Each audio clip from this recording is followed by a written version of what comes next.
হযরত দাউদ আলাইহিস সালামের শাসনামল। চারিদিকে হযরত দাউদ আলাইহিস সালামের অনুসারীদের বসবাস।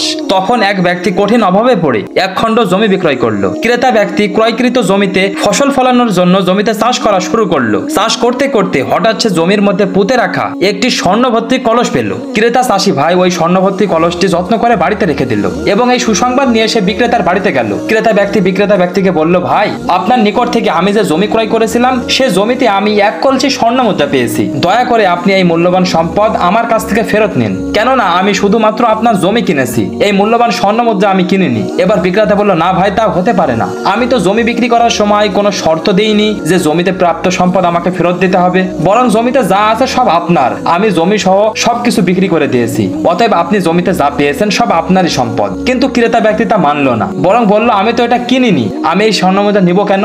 এভাবে উভয়ে তর্ক বিতর্ক করতে লাগলো। কেউ কারো কথা মানতে রাজি হলো না। অবশেষে তারা তখনকার শাসক হযরত দাউদ আলাইহিস সালামের দরবারে মীমাংসার জন্য গেল। হযরত দাউদ আলাইহিস সালাম মনোযোগ সহকারে উভয়ের অভিযোগ শুনলেন এবং বললেন, তোমাদের কি কোনো সন্তান আছে? ক্রেতা বলল, হ্যাঁ, আমার একটা ছেলে আছে। বিক্রেতা বলল, আমার একটা মেয়ে আছে। এবার হযরত দাউদ আলাইহিস সালাম সুন্দর রায় দিয়ে বললেন, যাও, তোমার মেয়েকে তার ছেলের সাথে বিয়ে দিয়ে দাও, আর প্রাপ্ত স্বর্ণ ভর্তি কলসে যে পরিমাণ স্বর্ণ আছে তার থেকে বিয়েতে খরচ করো এবং বাকি স্বর্ণ মুদ্রা তাদেরকে দান করে দাও। এই সুন্দর ফয়সালা শুনে দুইজনই আনন্দ উল্লাস করতে করতে চলে গেল এবং খুব ধুমধামের সাথে তাদের ছেলে মেয়ের বিয়ের কাজ সম্পন্ন করলো।